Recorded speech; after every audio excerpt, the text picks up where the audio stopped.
Cuando la pantalla esté lista, entonces pues ya procederemos más adelante, ¿verdad? En el nombre del Señor. Bueno, aquí vamos, en el nombre de Jesús. Así que alisten sus Biblias, ¿verdad? Que aquí vamos. Estoy teniendo un poquito de problema. Vamos a ver si cierro esto y esto me puede ayudar. Vamos a ver ahora sí, si lo cierro. No sé por qué. Bueno, vamos, no hay ningún problema. Aquí vamos. Bueno, aquí vamos.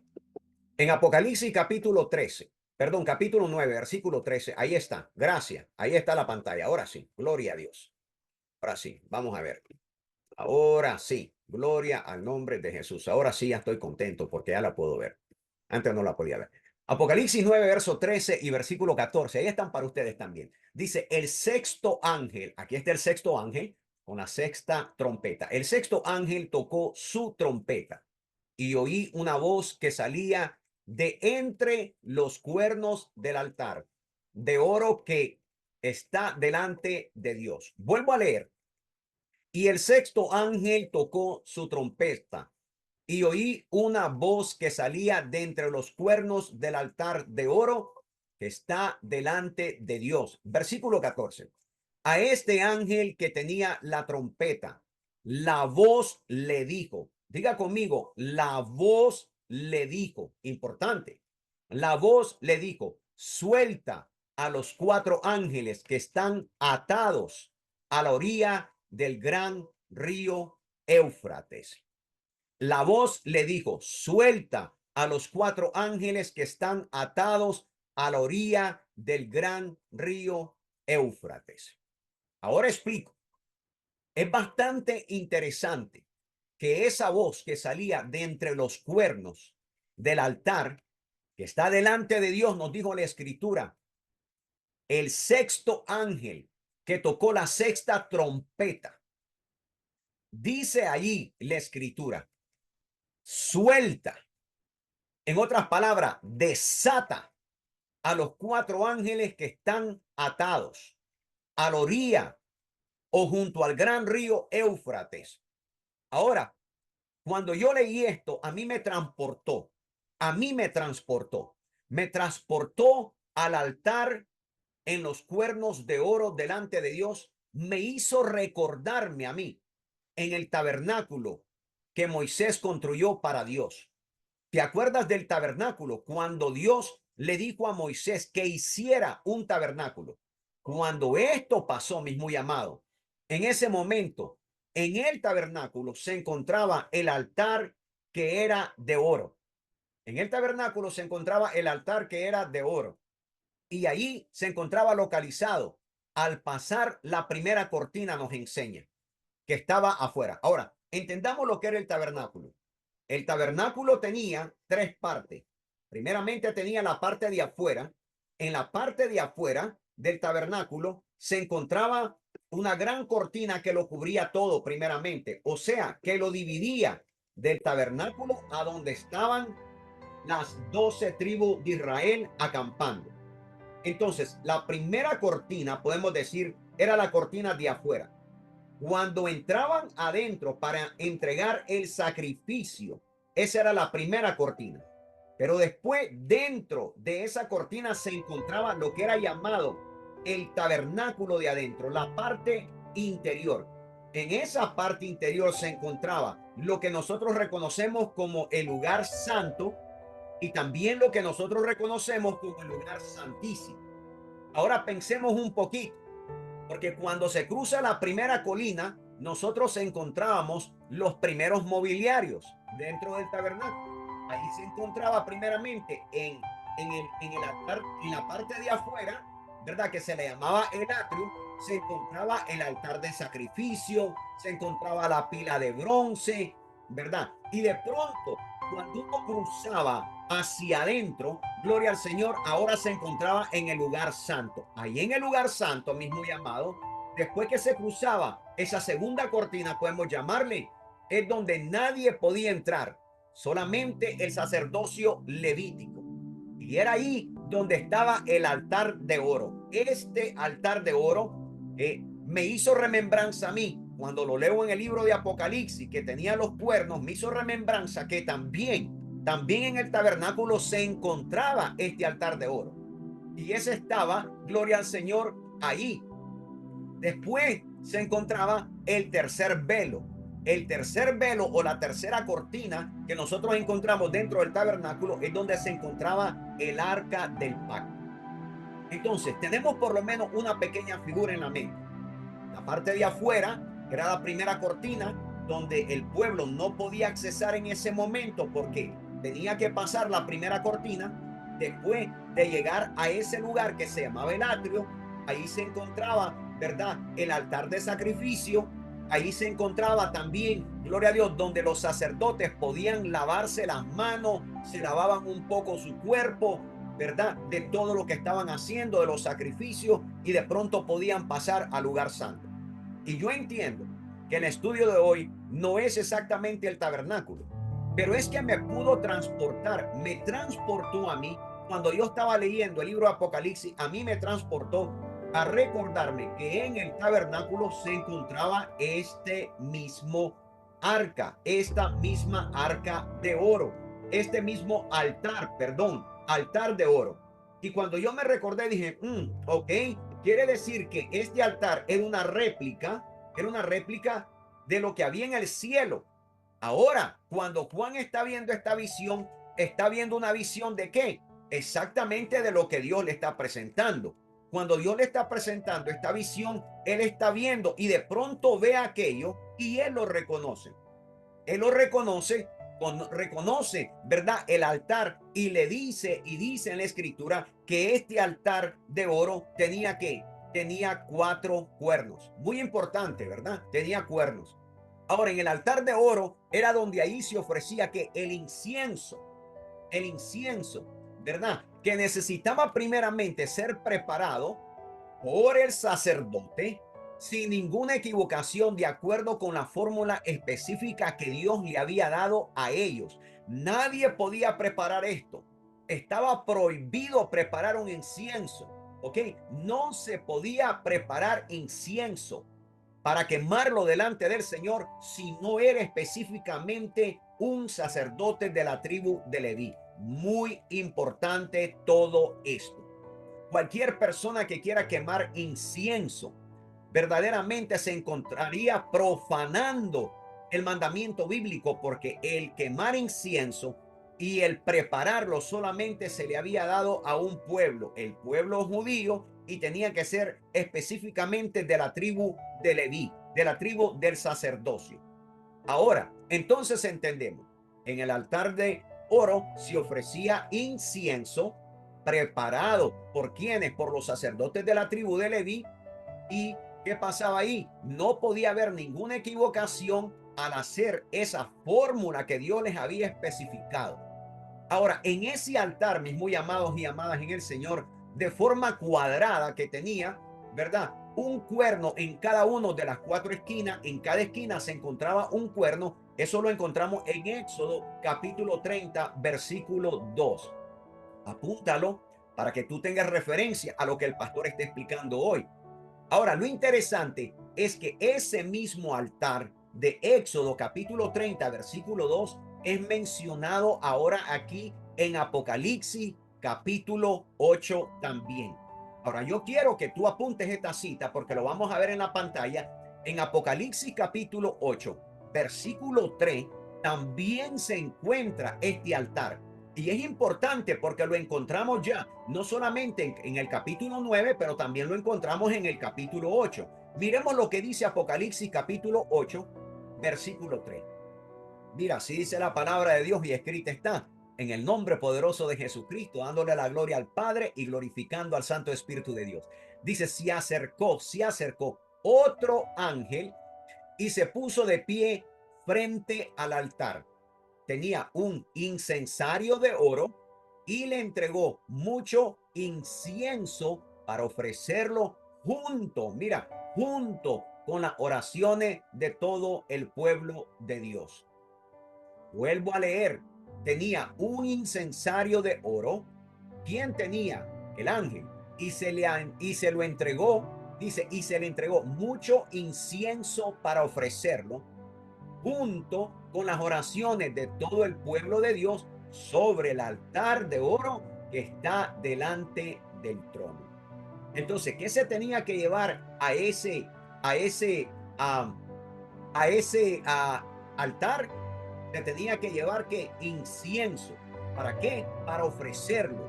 Pero junto con ese incienso que se ofrecía, se tenían que llevar que las oraciones de todo el pueblo de Dios sobre ese altar de oro que estaba cerca del trono del Señor.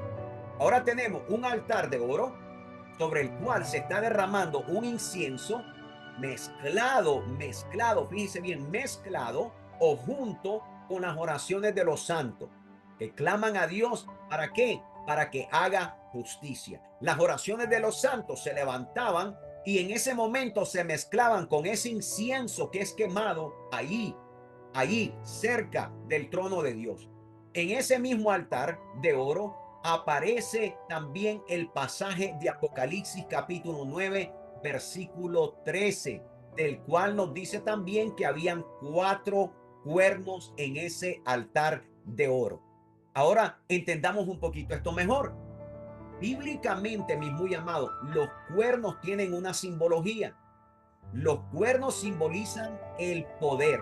Diga conmigo, el poder. Los cuernos significan el poder, significan la autoridad.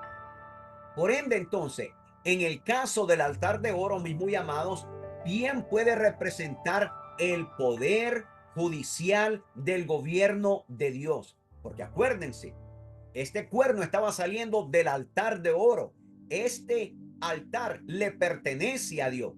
Entonces, esos 4 cuernos estaban representando el poder judicial del gobierno de Dios y su soberanía absoluta, porque Dios es soberano completamente.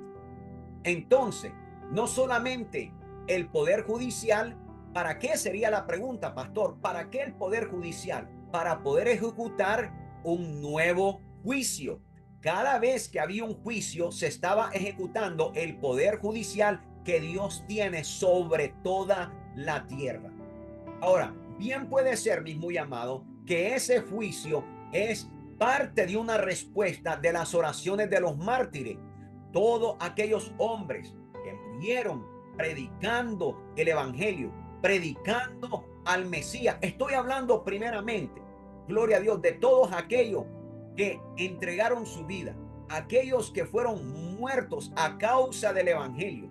Estoy hablando de hombres de Dios que fueron a predicar la palabra. Estoy hablando de profetas de Dios que fueron muertos a causa de que predicaban el evangelio. Estoy hablando de personas que fueron perseguidos en la tierra y que ahora estaban siendo vengados de acuerdo a lo que aquí encontramos nosotros. Ahora, la orden de desatar estos 4 ángeles que están atados, que los miramos que estaban atados, nos da una demostración que ellos eran mensajeros angelicales. ¿Pero mensajeros angelicales de qué? Del juicio de Dios. Pero ¿quién está en control de todas estas cosas? Dios está en control de todas estas cosas, porque ellos no pueden ejecutar nada sin el consentimiento de Dios. Escucha bien. Esos ángeles que estaban atados no podían ejecutar el juicio sin el consentimiento de Dios.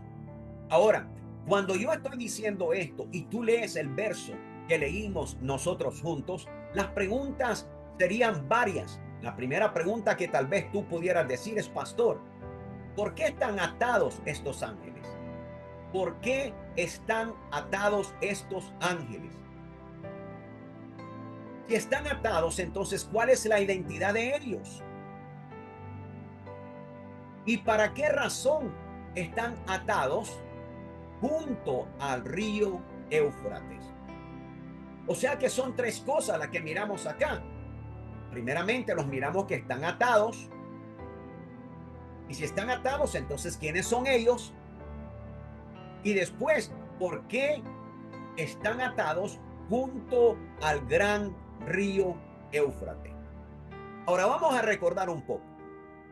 Vamos a recordar que en Apocalipsis capítulo 7, que lo estudiamos antes, porque ya estamos en el capítulo 9, habíamos leído que 4 ángeles detenían los 4 vientos de la tierra. ¿Te recuerdas? ¿Te recuerdas? 4 ángeles estaban deteniendo los 4 vientos de la tierra. Y ellos reciben la orden de otro ángel que venía del oriente. Importante, ¿dónde venía? Venía del oriente este otro ángel, el cual tenía el sello de Dios. Este otro ángel tenía el sello de Dios. ¿Ok?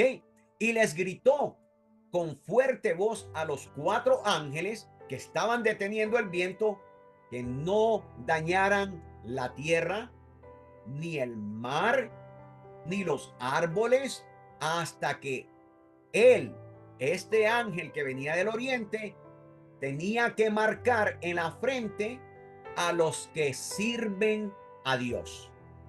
Muy importante. Pastor, ¿dónde miramos eso? Lo miramos en Apocalipsis capítulo 7, en el versículo 1 al versículo 3. Ahí lo tienes que tener en tus notas. Es bien importante que apuntes todo esto.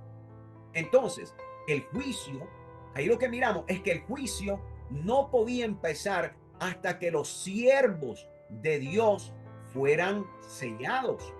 Y claramente estos son ángeles santos. Estos son ángeles santos los que Dios manda a sellar. Los que están deteniendo los vientos son ángeles santos, ¿verdad? Que son usados por Dios mismo como instrumento. ¿Pero como instrumento de qué? Como instrumento de juicio sobre el mar y sobre los árboles en el capítulo 7. Pero sin embargo, los 4 ángeles que aparecen en el capítulo 9 son diferentes a los ángeles del capítulo 7. ¿Ok? Recordemos que estamos estudiando el capítulo 9. Y estos 4 del capítulo 9 no se encuentran deteniendo los vientos, ni son tampoco llamados por otros ángeles a detenerse, a evitarlo. No, estos 4 ángeles del capítulo 9 están atados. Y por eso te puse que subrayaras esa palabra en tu Biblia. Es importante que tú tengas tu Biblia contigo cuando estamos estudiando todo esto. Mira, en las Sagradas Escrituras, yo no puedo encontrar ningún registro bíblico que mencione a ningún ángel santo que esté atado en algún momento. No lo encuentro. No lo encuentro. Por más que lo busqué, no lo encontré. Pero por otra parte, sí encuentro registros bíblicos de ángeles caídos, lo que algunas personas les podemos llamar demonios, que nos dicen que Dios los tiene confinados a esperar un juicio. Yo quiero que abras tu Biblia, por favor, y vayamos todos juntos a Segunda de Pedro, la carta del apóstol Pedro, capítulo 2, versículo 4. Vamos todos para allá, porque todo esto está súper interesantísimo, mis muy amados. En Segunda de Pedro, capítulo 2, versículo 4, voy a leer de la Nueva Versión Internacional. Mira lo que dice ahí. Dice Dios, escucha esto, dice Dios no perdonó a los ángeles cuando pecaron. Lo vuelvo a leer. Dios no perdonó a los ángeles cuando pecaron. ¿Quiénes eran estos ángeles? Pero dice que Dios no los perdonó. Pero fíjate lo que dice después, sino que los arrojó al abismo. Fueron arrojados al abismo. Dice, poniéndolos, mira cómo los puso, en cadenas de oscuridad. ¿Qué estaban haciendo? Estaban encadenados. No podían soltarse, estaban encadenados en cadenas de oscuridad. Dice, y reservándolos para el juicio. Los tenía reservados para el juicio. Ojo a todo esto. Ojo a todo esto, porque ahora es como que, wow, algo se está abriendo aquí. En Judas capítulo 6, en la carta de Judas capítulo 6, mira lo que dice el versículo 6. 6 de Judas, ¿verdad? Mira lo que nos dice.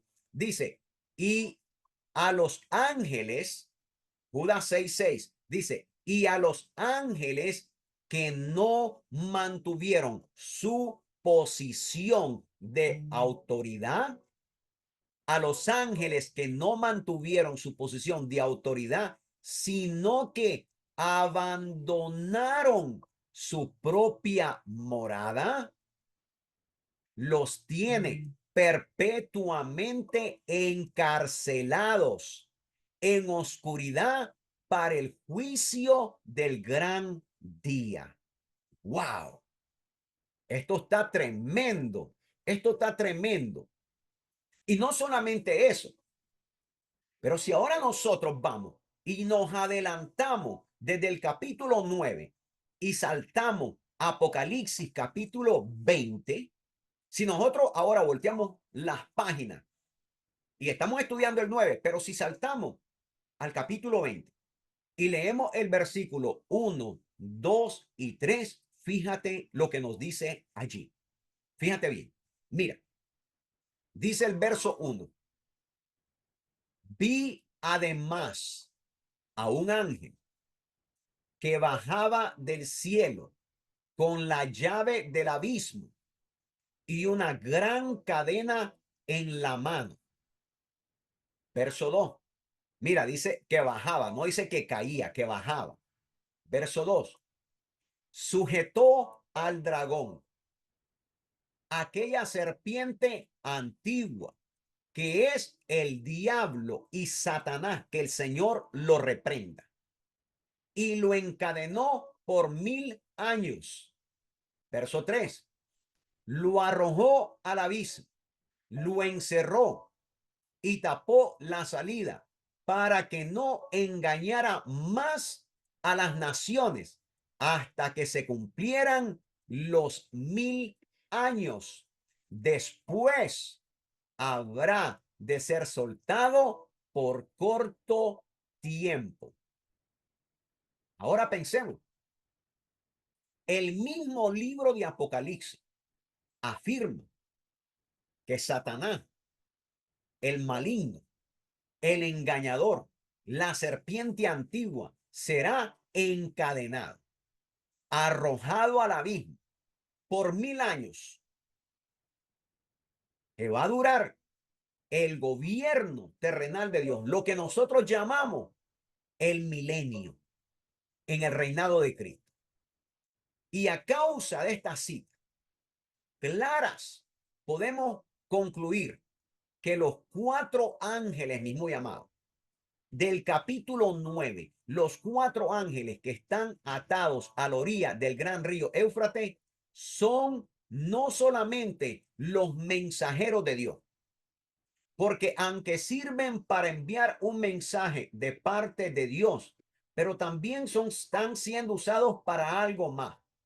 Estos ángeles, escúchame bien, estos ángeles que son mensajeros de Dios también, ¿ok? Si no podrían ser seres espirituales semejantes o de la misma naturaleza de los ángeles caídos, lo que nosotros tenemos llamado, mencionamos como demonios, que serán desatados cuando se toque la sexta trompeta y entonces saldrán a ejecutar el juicio de Dios. Entonces, ¿qué es lo que estoy tratando de decir? Estos ángeles que encontramos nosotros atados a la orilla del río Éufrates, no solamente son mensajeros, sino que también son seres espirituales, son semejantes, tal vez con la misma naturaleza de los ángeles. Pero sin embargo, estos semejantes a los ángeles o estos seres espirituales, mis amados, han caído. ¿Por qué? Porque están atados y ellos son los que van a ejecutar de parte de Dios, van a desatar, gloria al nombre del Señor, algo tremendo, ejecutar un juicio de Dios, el segundo ay que encontramos en el Apocalipsis capítulo 9. Entonces, por ejemplo, en otros casos, estos mensajeros que estaban atados y son soltados por Dios, de la misma manera que nosotros lo leímos, con el ejército extraño de las langostas, con las colas de escorpiones, que atormentaban a los hombres por 5 meses cuando se había tocado la trompeta anterior. En este caso había sido la quinta. ¿Se acuerda? En Apocalipsis 9, del 1 al 11, específicamente hablando del versículo 1, 2 y 3. Pero ahora tenemos que recordar que en el mismo capítulo, en el versículo 11, dice que el rey que lo dirigía era el ángel del abismo, que en hebreo estaba llamado Abadón y en griego Apolión. Pero ahora esos dos nombres, en hebreo y en griego, significan destrucción y destructor. Entonces ahí nos damos cuenta que eran ángeles comisionados de parte de Dios. Ahora, si nosotros regresamos entonces al libro de Apocalipsis, en el capítulo 9, versículo 13 y versículo 14, que es donde el ángel está tocando, el sexto ángel está tocando la trompeta, que sería la sexta trompeta, y el apóstol Juan dice que oye una voz que salía de entre los cuernos del altar de oro que está delante de Dios. La voz le dijo: suelta a los 4 ángeles que están atados a la orilla del gran río. Esa voz era una voz de autoridad. Esa voz era una voz de gobierno. Esa voz que salía ahí está dando la orden para que estos ángeles sean soltados, gloria al nombre de Jesús. Y se encontraban a la orilla del gran río Éufrates. Entonces, esos mensajeros, ¿cómo están? ¿Cuál es la condición? Están atados. ¿Ok? Están atados. Pero ellos son como seres celestiales, pero son caídos, son caídos. No pueden ser ángeles normales como los mensajeros otros que hemos visto. Estos eran ángeles, seres espirituales caídos porque estaban atados. Específicamente, la Biblia lo menciona, que ellos estaban atados. Y ya Juan dice esto. Dice, 4 mensajeros estaban preparados, dice Juan, preparados para la hora, el día, el mes y el año en que habrán de cumplir su misión. Mi amado hermano, en esta sexta trompeta nos damos cuenta que a un Dios mismo le da la libertad en ese tiempo asignado de Dios, en esa hora, en ese día, en ese mes, en ese año, lo suelta a estos agentes espirituales, que ellos también de parte de Dios van a ejecutar el juicio a las naciones. Ahora, esto es increíble, porque la Biblia no nos especifica con claridad cuándo fue que Dios los ató a estos 4 seres angelicales. Pero sin ninguna duda, mis muy amados en el Señor, lo hizo como un castigo para ellos. Porque ¿por qué lo va a atar Dios si habían hecho el bien? ¿Por qué los iba a poner, según lo que estudiamos anteriormente en segunda de Pedro, y ahí lo que estudiamos en Judas también, nos dimos cuenta que estos ángeles están preparados para un tiempo y que Dios los tiene atados? No los suelte el Señor, ahí los tiene. Pero nos damos cuenta aquí, en Apocalipsis capítulo 9, viene Dios y les da a ellos la libertad de ser soltados, pero solamente por un tiempo, solamente por un tiempo. Ellos estaban castigados por lo que habían hecho anteriormente. Entonces, ahora la tarea de ellos, cuando ellos son soltados, es una de las más duras que yo leo en el Apocalipsis y de las más devastadoras, porque el libro de Apocalipsis lo menciona. Dice que lo que ellos son comisionados a hacer es a matar la tercera parte de los hombres. Escúchame bien, a matar la tercera parte de los hombres. la tercera parte de los hombres. Eso es lo que ellos necesitaban hacer. Mis muy amados, hay mucho más que tenemos que aprender aquí. Pero yo creo que me voy a quedar en este momento acá, porque si yo entro a lo demás, no lo voy a querer cortar. Entonces, en esta lección me voy a quedar aquí mismo, para que en nuestra próxima reunión, en nuestra próxima lección, nos vamos a sumergir un poco más en esto y vamos a aprender otras cositas que hoy no se las pude mencionar a causa del tiempo, pero les prometo que se las voy a traer a la luz y que usted lo va a poder ver con claridad y que sea el Espíritu Santo que nos siga aclarando todas estas cosas a nosotros. Porque mi deber como pastor es brindarle esto a la luz a la iglesia, que la iglesia lo escuche, que los hijos de Dios lo comprendan y que todo aquel que tenga oído, escuche lo que el Espíritu Santo le dice a la iglesia. Una vez más le digo, esto es para todos aquellos que tengan oído. Quiere decir que habrán unos que no tendrán oído para escuchar lo que el Espíritu Santo tiene para su iglesia.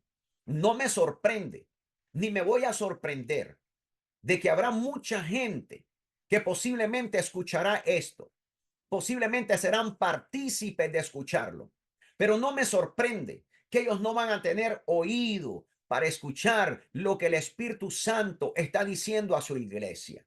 Estas son advertencias antes de que ocurra y venga esto que está pronto a venir, está pronto a venir. Pero me voy a quedar acá. Ya no voy a decir nada más. Solamente quiero darle gracias a Dios por este precioso tiempo que me ha regalado y que me ha permitido estar contigo y poder llevar esta palabra y poder llevar este mensaje, porque yo no me voy a callar. Yo voy a seguir predicando este mensaje. Mientras muchos callan en sus misiones, en sus congregaciones, y nadie está hablando de esto. Todo el mundo está tratando de hacer sentir bien a la gente. Todo el mundo está tratando de que la gente no se irrite, que la gente no se sienta mal, que la gente, ¿verdad?, lo quieran a ellos. Mi amado, el mensaje verdadero es un mensaje que va a incomodar a la gente. El mensaje apocalíptico es un mensaje, gloria al nombre de Jesús, que los va a despertar. La escritura nos dice con claridad que no es la voluntad de Dios que nadie se pierda. No es la voluntad de Dios. Yo como pastor tengo la misión de predicar la verdad a toda la gente. Van a haber gente que se va a irritar, sí. Van a haber personas que se van a molestar por la verdad, sí. Pero yo no tengo que callar, porque aquellos que hemos conocido la verdad, amamos la verdad. Y nosotros no podemos permitir que la gente se pierda por nosotros no decirle la verdad. Hay muchas personas que verdaderamente no dicen la verdad por tener popularidad. Hay otros que no dicen la verdad porque quieren tener más seguidores.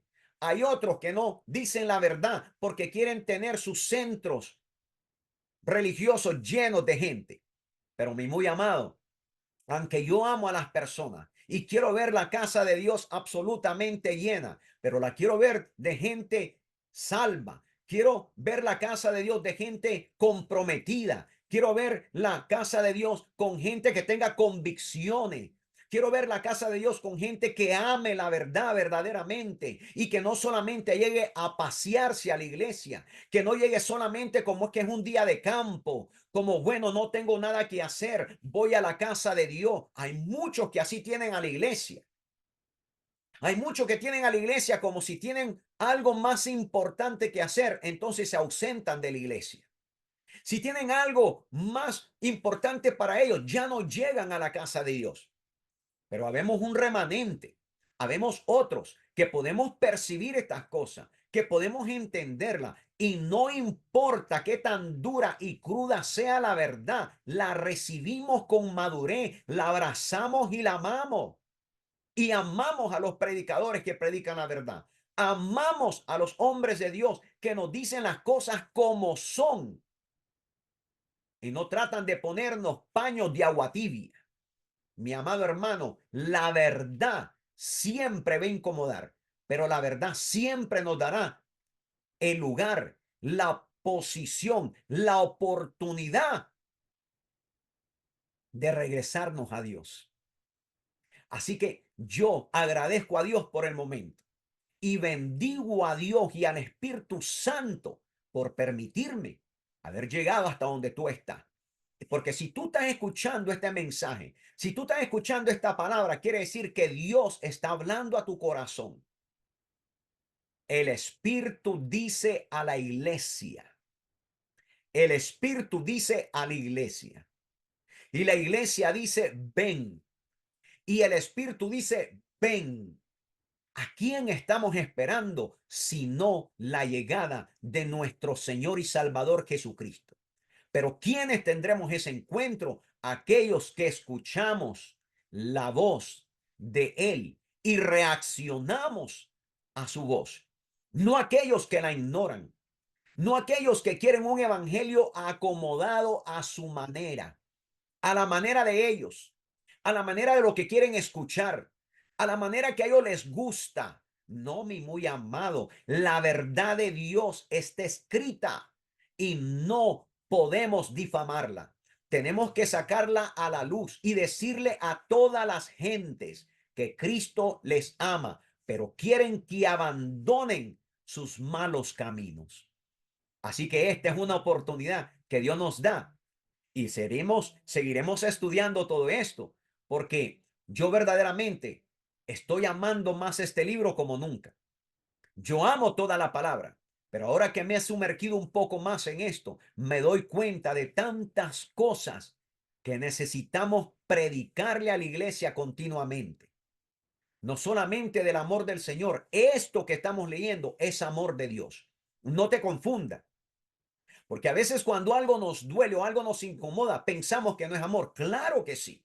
El amor de Dios se manifiesta cuando la palabra es predicada y el pecador se arrepiente. El amor de Dios es manifestado cuando la palabra de verdad llega a tu vida y sientes el abrazo de Dios porque quiere que abandonemos el pecado. Ese es el verdadero evangelio. El verdadero evangelio no es un evangelio que te va a decir, ¿verdad? Que te va a hacer sentir bien todo el tiempo. No, el verdadero evangelio nos va a incomodar muchas veces. El verdadero evangelio nos va a hacer sentir que verdaderamente necesitamos pedirle perdón a Dios. Y claro que lo necesitamos. Todos los días necesitamos pedirle perdón al Señor. Y por eso debemos de escuchar el verdadero evangelio. Porque si no escuchamos lo que es verdadero y amamos más la picazón del oído y amamos más las fábulas de este tiempo que se están enseñando, predicando y haciéndole sentir a la gente bien, nos olvidamos del libro de Apocalipsis. ¿Quiénes son aquellos que continuamente siguen predicando este mensaje? Ya no son muchos, somos pocos los hombres de Dios que estamos predicándole a la iglesia y enseñándole con una convicción grande, diciéndole a las personas, mira, esto se acerca. Necesitas verdaderamente servir al Señor con todo tu corazón. Necesitas verdaderamente hablarle a tus amigos, a tus compañeros, a tus familiares. Por favor, no los dejes. ¿Sabes lo que yo estoy haciendo? Estoy agarrando cada una de estas enseñanzas y las estoy compartiendo. Tú debes de hacer lo mismo. Tú debes de unirte a este canal continuamente y asegurarte que tu familia, tus amigos, tus hermanos, tus primos y tus parientes se suscriben a este en vivo continuamente. ¿Para qué? Para que sus corazones perciban verdaderamente el amor de Dios completo y que no perciban un evangelio light, un evangelio mezclado, sino que venga a percibir el evangelio verdadero, que es un evangelio de arrepentimiento, que es un evangelio de promesa. Pero esas promesas vienen cuando nosotros escuchamos la voz de Dios y accionamos a ella. Mi muy amado, espero en el Señor y es mi esperanza que verdaderamente esta palabra te sea de edificación. Y te prometo en el nombre del Señor que para nuestra próxima lección vamos a aprender mucho más de lo que hemos aprendido hasta el día de hoy. Hoy solamente quiero agradecerle al Espíritu Santo de Dios por haber ungido mis labios y haberme dado esto que te he compartido. Mi esperanza es que tú lo recibas con todo tu corazón y que te haya sido de edificación de tal manera que si te incomodó un poco, te lleve a lo que siempre me ha llevado a mí a hacer, pedirle perdón al Señor. Si en algo hemos fallado, hay que pedirle perdón a Dios. La palabra de Dios nos dice a nosotros que el que dice que no tiene pecado, dice miente. Escucha bien lo que dice la palabra. Por eso hay que saber la escritura. Dice, el que dice que no tiene pecado, miente, porque Dios no es mentiroso. Quiere decir que el cristiano evangélico, el verdadero hijo de Dios, recibe la palabra de verdad, recibe la reprensión de parte de Dios, porque la reprensión de parte de Dios es por amor. Dios nunca manda algo para corregirnos, para dañarnos. Dios siempre manda algo para corregirnos y enderezar nuestros pensamientos, enderezar nuestras pisadas. Eso es lo que Dios siempre quiere hacer en sus hijos. Él nos ama de tal manera que no abandona el mandarnos la palabra de continuo y nos manda la verdad para que nosotros la recibamos. Déjame darle gracias a Dios junto contigo en este momento. Cierra tus ojos si tienes la libertad de hacerlo. Si estás manejando, por favor, no lo hagas. Pero si estás en tu comodidad, ¿por qué no inclinas tu rostro delante del Señor? Y le damos gracias. Padre, queremos agradecerte en este precioso momento. Y primeramente, al agradecerte, Señor, te agradecemos porque tu palabra ha llegado a lo más profundo de nuestro corazón. Gracias, Señor, porque has puesto aceite en esta lámpara. Gracias, Señor, porque por medio de tu palabra estás lavando continuamente mi corazón, mi mente y mi espíritu se está renovando. Gracias te doy por este momento de convicción, por esta palabra que hemos estado aprendiendo, Señor, por estas lecciones apocalípticas, Señor, que hemos estado estudiando, este libro tuyo que tú dejaste a tu iglesia. Comprendo y entiendo que este libro es para tus hijos, que este libro es para tu iglesia, aquellos que queremos comprometernos completamente y vivir una vida para Cristo comprometido. Señor, te agradezco por todos nuestros invitados. Te agradezco con todo el corazón por los corazones que has estado moviendo, por mis hermanos y mis hermanas que han estado invitando a su familia, le han estado mandando textos de invitación, les han pedido que se suscriban a este canal, le han pedido, Señor, que se conecten con nosotros en nuestros en vivo. Gracias te doy por esos hermanos y hermanas que de continuo piensan en sus familias, en sus compañeros de trabajo, en sus amigos y amigas, en todos aquellos que verdaderamente necesitan salvación. Y no solamente necesitan salvación, pero necesitan convicción. Porque hay demasiadas personas que han sido salvas, pero sus convicciones están flojas. Sus convicciones no son completamente cristianas evangélicas. Sus convicciones no son completamente como tú quieres que sean, papá. Así que en el nombre poderoso de Jesús, deja que esta palabra no regrese a ti vacía, sino que haga lo que tú le has mandado hacer en cada uno de nosotros y que tomemos esto con seriedad, que seamos cristianos serios, que cuando la palabra está siendo instruida y enseñada, tenemos formalidad, estamos atentos a ella. Estamos, Señor, verdaderamente concentrados en lo que tú estás transmitiendo en ese momento, porque no estamos leyendo una revista, no estamos viendo un paquín, no estamos viendo un chiste, no estamos leyendo nada en Facebook. En este momento, Señor, solamente es un momento entre tú y yo, entre yo y tú, entre tu palabra, entre tu espíritu y el mío. Padre Celestial, bendigo a todos los que están conectados en este momento. Bendigo a los que mirarán este video después. Y bendigo el momento que tú los escogiste como tus hijos. para que escucharan tu voz. Permítenos, Espíritu Santo de Dios, escuchar tu voz de continuo, pero escuchar tu voz a través de la verdad, mi Dios. En el nombre poderoso de Cristo Jesús te lo pido todo. Que el Señor te bendiga y te guarde.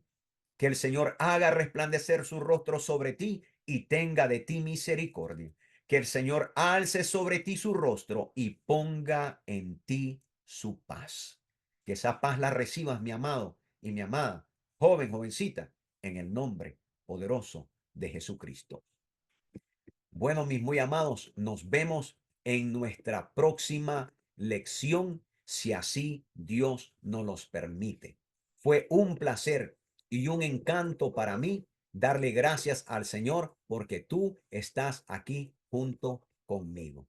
Gracias, Padre, por mis hermanos, en el nombre poderoso de Jesucristo. Amén y amén.